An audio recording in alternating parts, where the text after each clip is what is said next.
What up, perps? Kid Copious. Back on your screen and in full effect. Purple State Party. You know what we're repping here, man. America, the center, and common sense. And this one goes out to all the people out there struggling. It may not get better, but you will endure. So today, I want to tackle the subject of echo chambers. Because echo chambers are what leads to this shitty way of thinking. Hashtag defund your own shitty thoughts. Yeah, my mask ain't even straight. There we go. That look better? Thank you. Echo chambers, man. They're evil. They're evil, and it's what the media and the politicians try to create. They want us right and they want us left, right? They want to know who to sell to. They don't want people in the middle. People who might not like this message but like this message. You know, they don't want that. You know, you look at something like the border. The media doesn't call out Biden for his lack of any interest in doing anything about the border. Nobody questions, you know, where all of these people are going to go. How are these people going to thrive that we're just letting in by the thousands and thousands every single day? But the media keeps that over to the side here. Labels it a Republican talking point so nobody pays attention and nothing ever gets done. What happens if you live outside of an echo chamber? I want to tell you what happens when you live outside of an echo chamber because I've got a personal story that explains it very well. I was a member of a church. I've since left that church, ran afoul of them. You know, I didn't want to be in that box. But while I was in that church, the topic of gay marriage came up. And I was like, hey, wait a minute, I'm married. When I say I'm married, I want people to understand what that means. That's important to me. So we need to change the terminology. And if you're going to just say that they're married, I'm not for that. And my brother, who's a raving lunatic of a liberal, sent me an article. Now, see, if I'm right, I'm not scared of opposition. If I know I'm correct, I'm not scared of opposition. I'll take it on board. I'll debate it, whatever. But he sent me an article about a gay man and his boyfriend. Of course, they were not allowed to be married. The boyfriend had been stricken with AIDS and was in the hospital. Because he didn't have insurance and because they couldn't get married, the sick boyfriend could not get on the healthy boyfriend's insurance. So they were paying out of pocket. And whilst he laid there dying, his boyfriend, who should have been his husband, was not allowed to come in and visit because they were not family. And I said, you know what? My own feelings don't fucking matter in that situation. That's wrong. We are denying human beings, Americans, certain rights based on the fact that they want to have a same-sex marriage. Holy shit, that's wrong. And I changed my mind. And I wholeheartedly accept and support same-sex marriage. I no longer even care. And you know what? It never came up. Nobody's ever asked me when I say I'm married. They never say to me male or female because most people don't really give a shit. Most people have their own problems to worry about. They don't care. But because I was in an echo chamber, I was against something that was fundamentally wrong. And that's where liberals of today are. They're in an echo chamber and they're fundamentally wrong.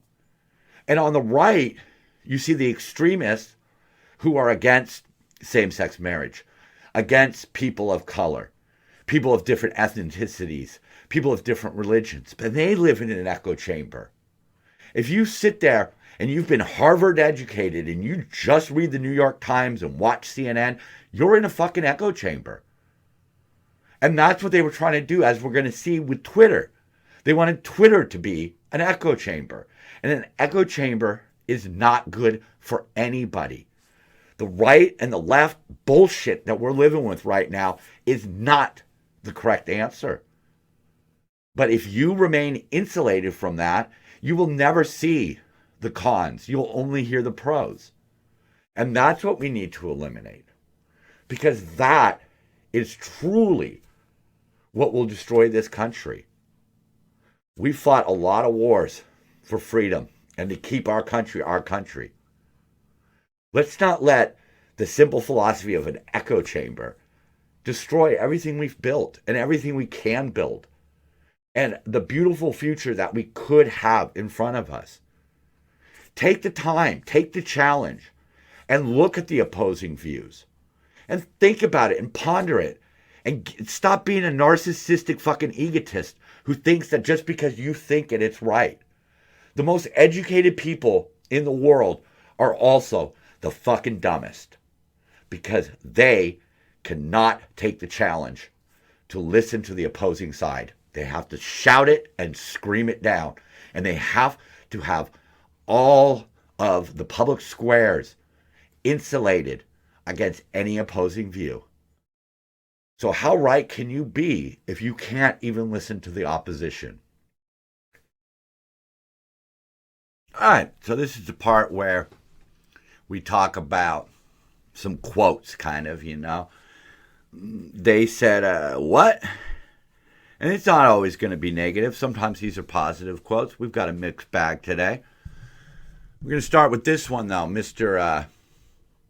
Keith Olbermann, a left-wing journalist. Yeah, they should have put air quotes, well, just actual quotes, I guess, around that. But he was talking about the Senate wanting to investigate Elon Musk over revealing the so-called Twitter files. It's time for Senate hearings into what scheme Elon Musk is up to, what terrorists or foreign influences is involved, and what can be done to remove this public medium from his malign control. But you were fine when it was under somebody else's control, and it was controlling the media, the spin, it was controlling the messaging for your side. It doesn't work that way, okay? It's either freedom for all or freedom for none. It's freedom for half. It doesn't work. It's not a real philosophy. Anyhow, Keith Olbermann, idiot. This is from a kid who detransitioned. And this is not anti-trans. I really don't have a problem with transgender people. What I have a problem with is what's going on with this so-called race to transition, where they're moving so fast and they're ignoring any potential problems. But this person said, I was manipulated not only by my trans peers, but by my gender specialist, the person who gave me my letter of recommendation and surgery. It was all sold as like such a wonderful thing. It was all sold as like a wonderful thing, she said. Detransition team wants to hold gender-affirming surgeons accountable. There are side effects. There are issues. You are signing up to be a patient for the rest of your life. And I'm not trying to stop people from doing it. I'm trying to stop people from rushing into something that's no different than rushing into a marriage or, starting smoking. I smoke, but I would never recommend it to anybody because the pitfalls, man. The pitfalls. They said what? Good God. Trump, oh God. He teases this big announcement and it's for fucking NFTs, man. Like, are you kidding me? NFTs? $99 for these things. I mean, well, the truth about Trump is I do think he did a good job, but I started to notice that he was really playing to the extreme right, and I'm not an extremist, so maybe I'm an extreme centralist. I mean, I wouldn't mind being an extreme centralist. I wish the entire country was extremely center. NFTs, Jesus, man, it's not a good investment.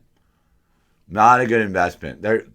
The company that makes these things is going to make about $4 million off of, well, no, people who think NFTs are worth something. Babylon B, being very fair-minded here, Trump announced a new line of collectible pogs. I mean, I am not going to lie. I want that little pencil neck one. I want that. I would buy that because Adam Schiff is a lying sack of shit. That's funny, man. Babylon B. Rock on. Here's another quote coming up right here. The 70-year-old woman was robbed at gunpoint in broad daylight while walking her dog in the Lincoln Park neighborhood of Chicago. The asshole points a gun at her. She doesn't react quick enough, so he puts the gun to the dog's head, takes her purse, takes her keys, takes her car. Her quote, "The city doesn't defend the police. The police can't defend us, and we're not allowed to defend ourselves." So it's kind of a hopeless feeling that nothing is going to happen to change it.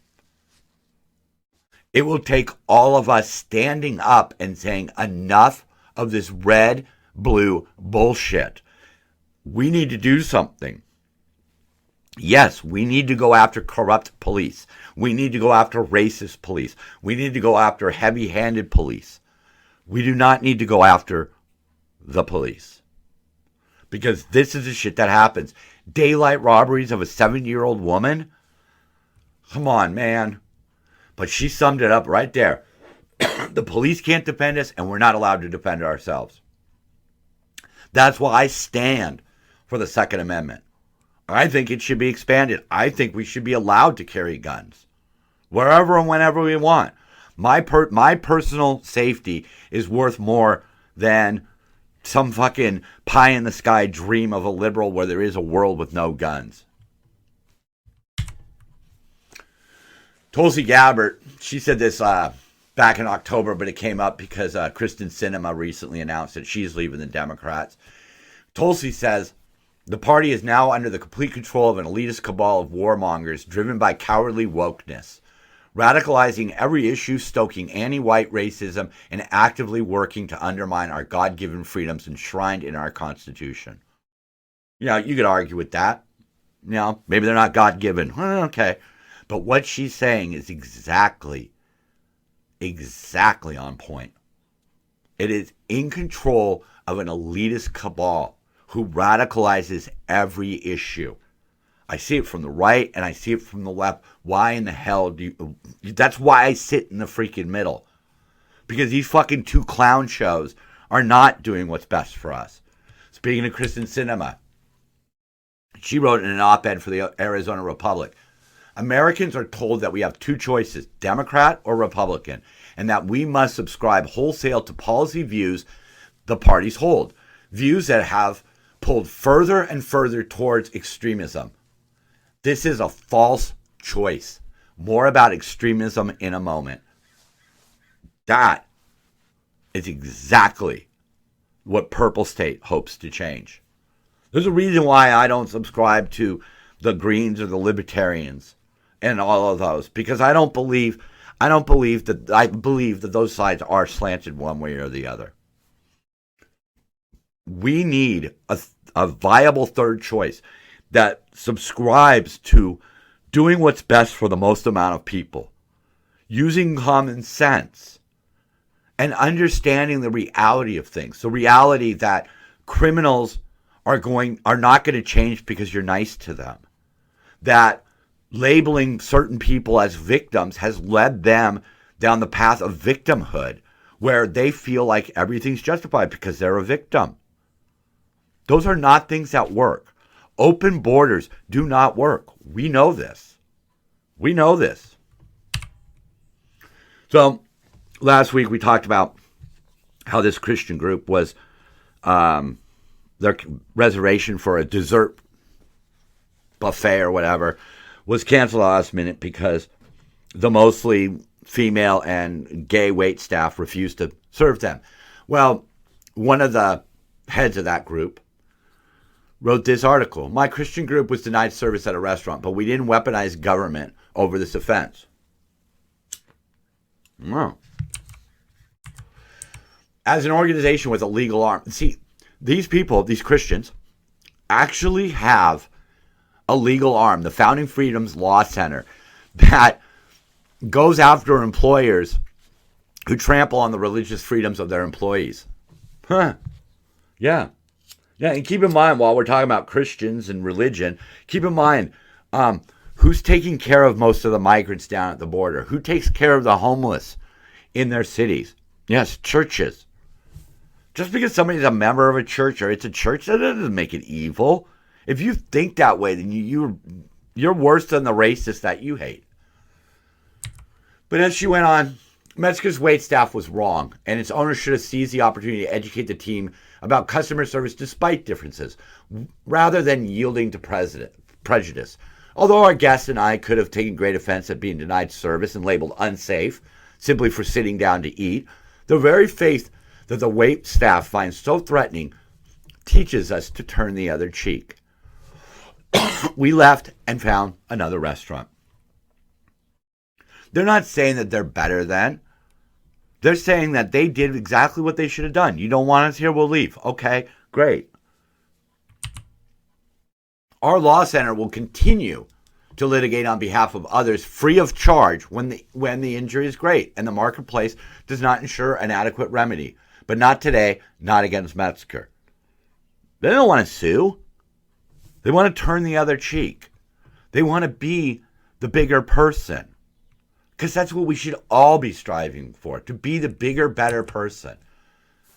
She went on in this article to say, a pluralistic society must have room for all viewpoints.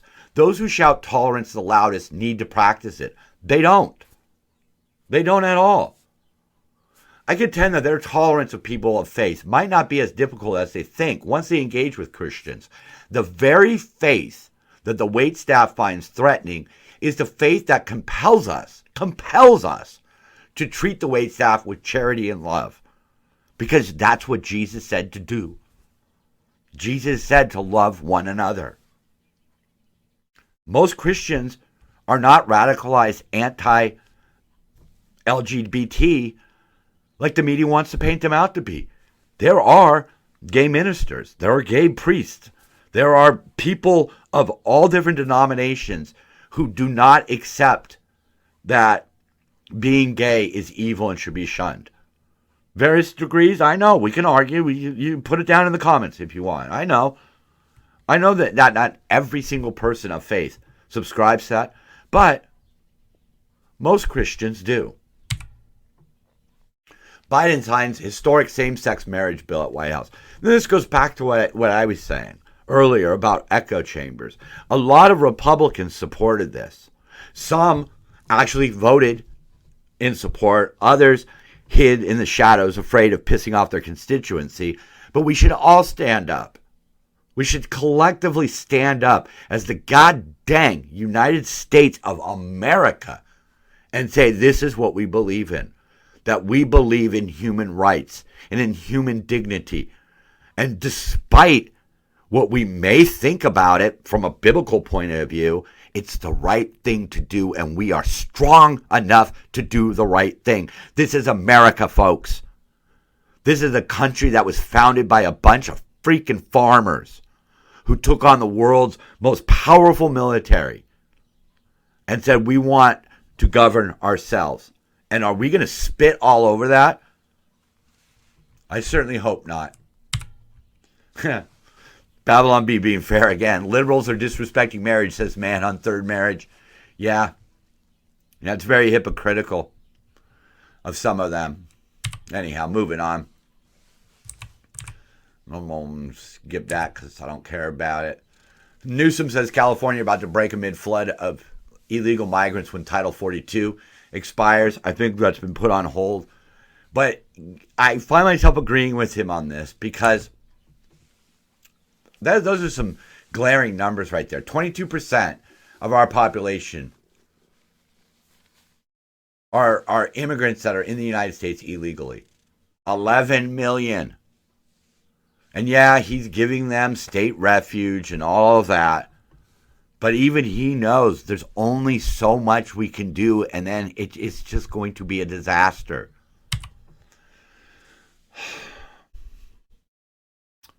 Omar.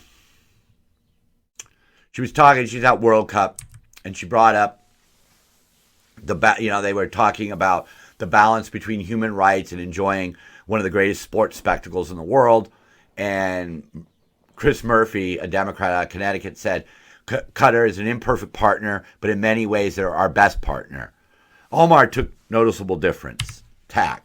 We're slated to host the World Cup. I wonder what kind of conversations will be had and how many people will object to that happening with the history of indigenous people, of enslavement and police brutality. Really?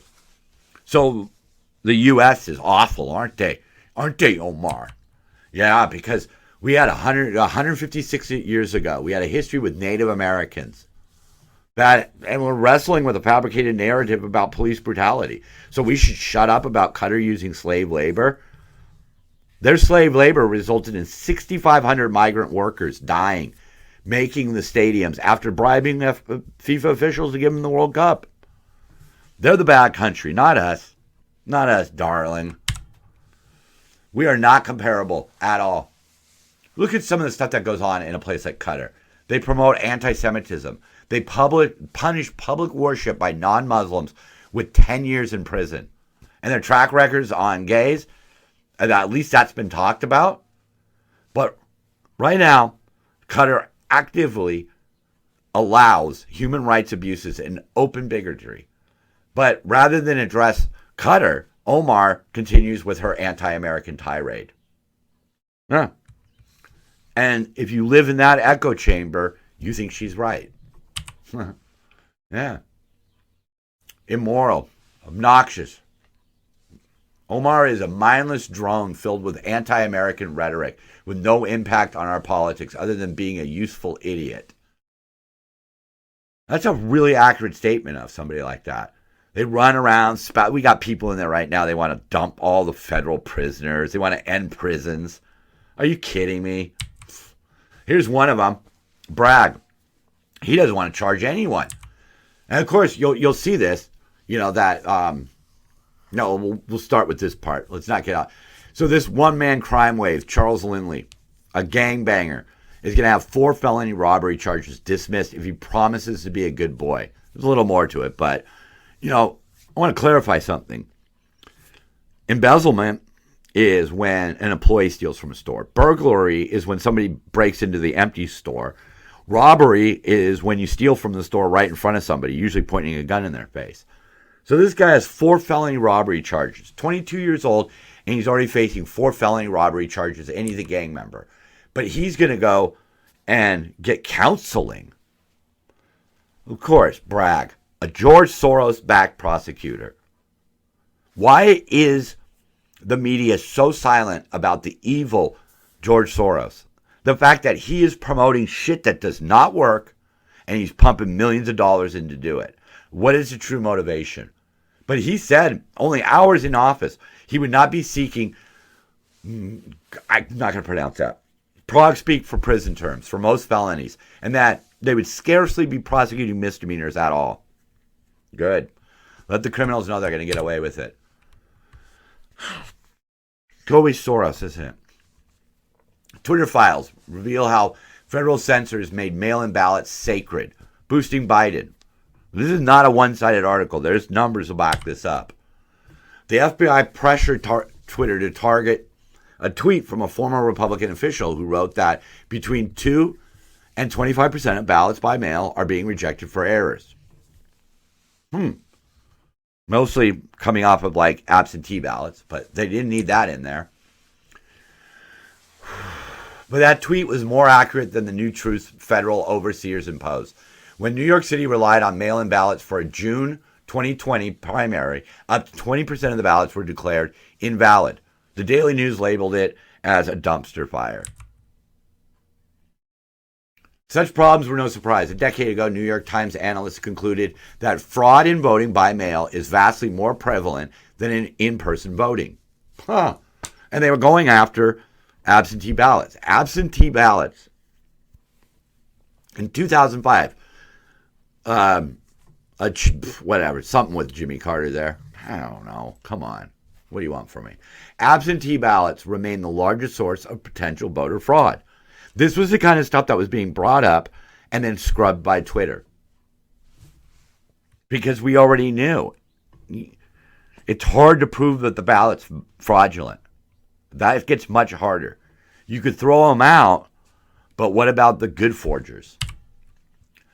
Yet, by Election Day 2020, mail-in ballots have become immaculate. This Orwellian triumph was due in part to censorship by proxy, as law professor John Turley put it. Censorship by proxy. Almost 2/3 of Biden's votes came from absentee or mail-in ballots. That's true. I mean, I'm sure the same for Trump. There was a lot of mail-in ballots. And he won owing to 43,000 votes in 3 swing states. Democrats exploited the COVID pandemic to push through electoral changes that opened the floodgates to unverified mail-in ballots. I don't care. I don't want the election overturned. But this just shows you how if you control the echo chamber, you can control anything. So, of course, now, as these Twitter files are coming out, they're being dismissed as conspiracy kooks. MSNBC guest suggests the EU should bring sanctions against Twitter after platform and suspend journalists, but not before. When they were conservative journalists, it was fine. Hate speech. Elon Musk crashed a meeting of self-obsessed liberal journalists and straight up told them they're not special. They're not. And yes, he did ban a few people for disclosing specific locations. Tyler Lorenz. I don't have time for this bitch. But she basically made a pretty much anti-Semitic comment about one of her, not opponents, what would like a rival, I guess. But, she's on the right side, so everybody will protect her, right? Yeah, okay, we're moving on. Yeah, liberal media is straight up lying about why Musk nuked some of these accounts. He told them, don't put up live locations of me and my family or anybody. If you do that, you will get banned. And so he banned them.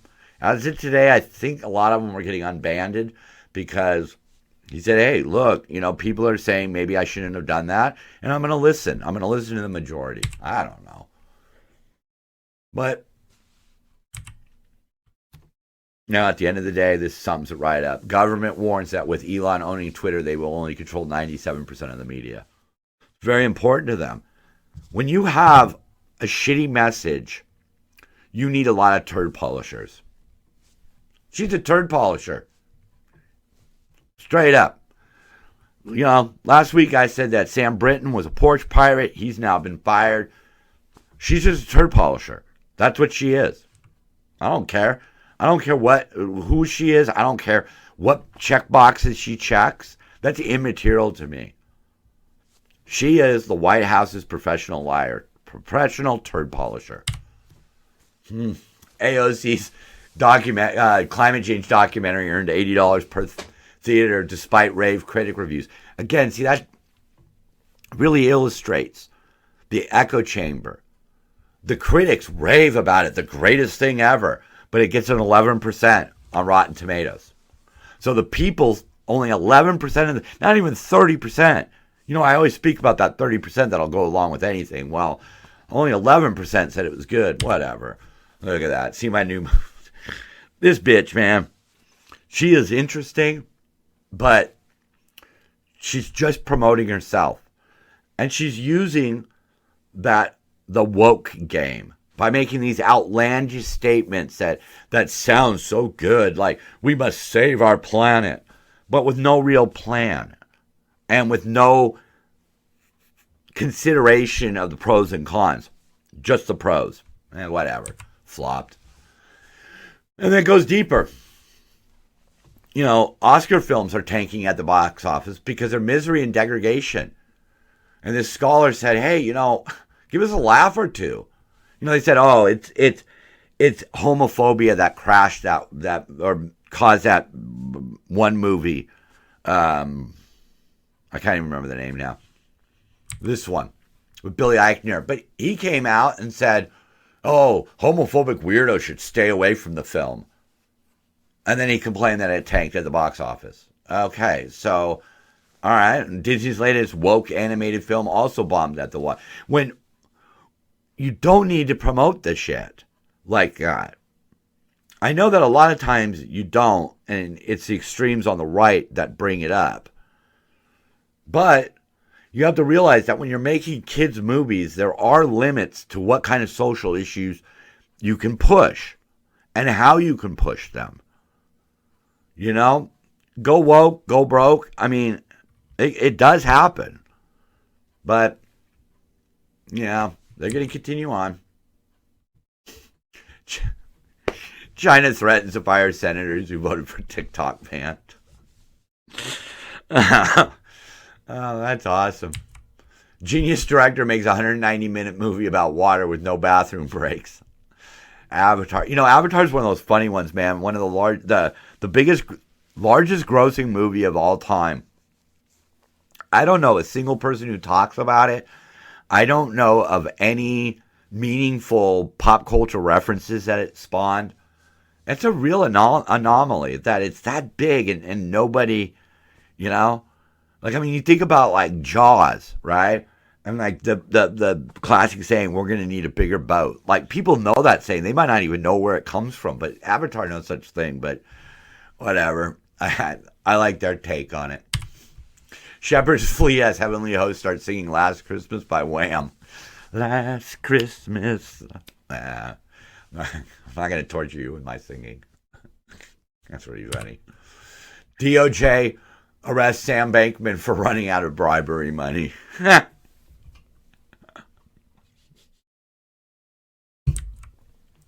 Soccer finally interesting. Yeah.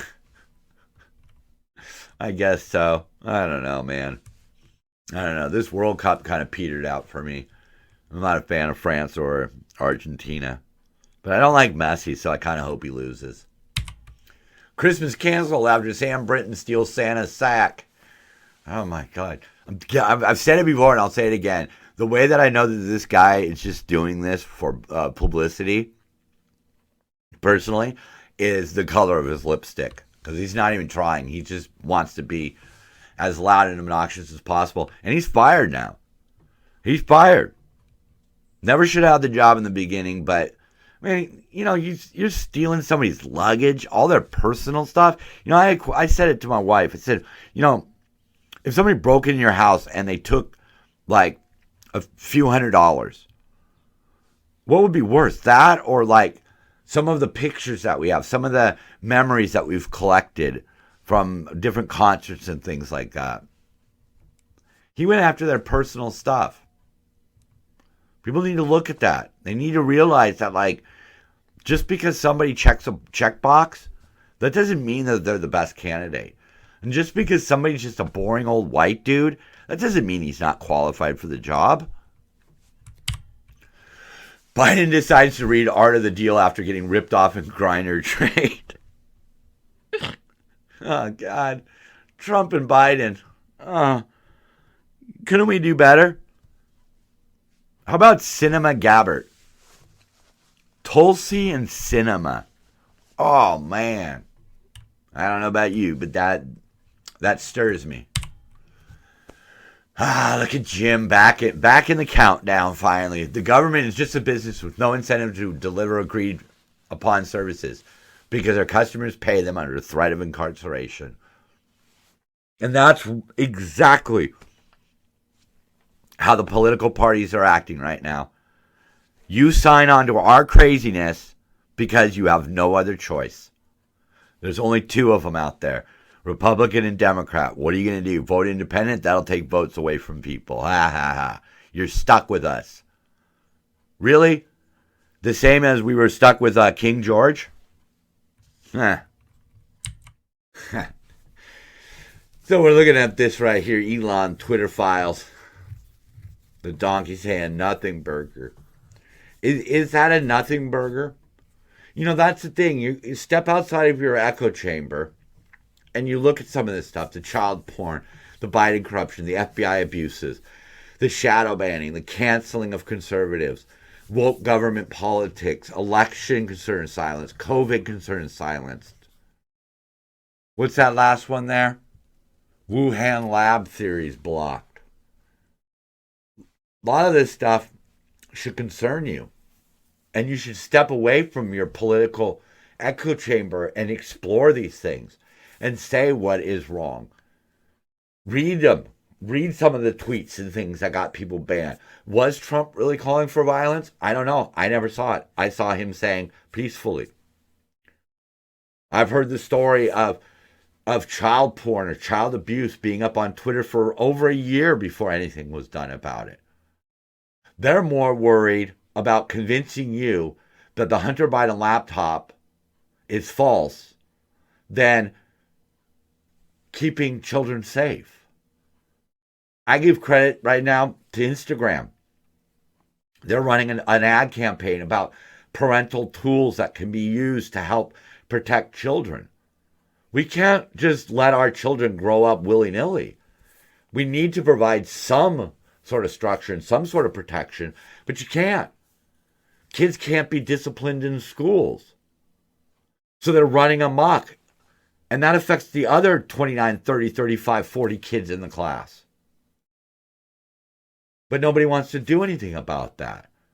The FBI shaped the election. They covered things up. They silenced people. They shadow banned them.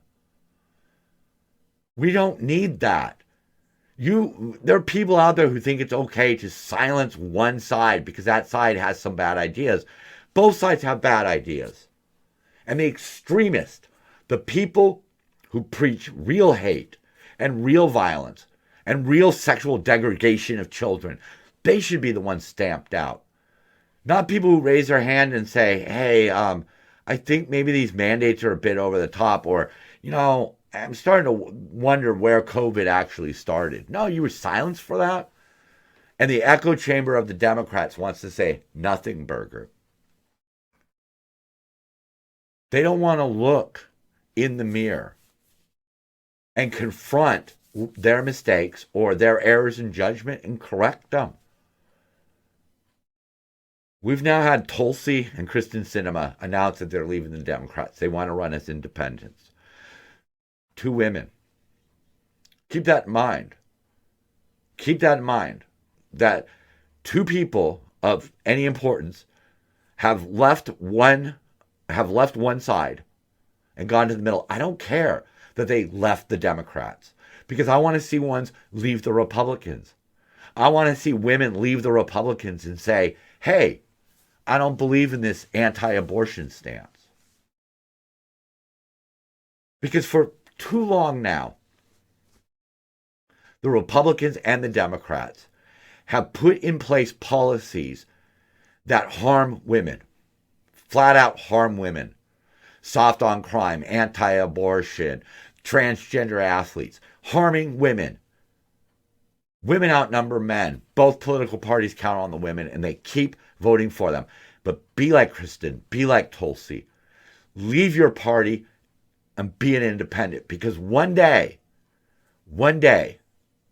there will be a center party, a true center party that looks at issues from both sides of the fence and makes a common sense decision. But what do I know? I'm Kid Copious. I'm Purple State Party. And so are you. Peace, y'all. Love one another. Keep love in your heart. Laters.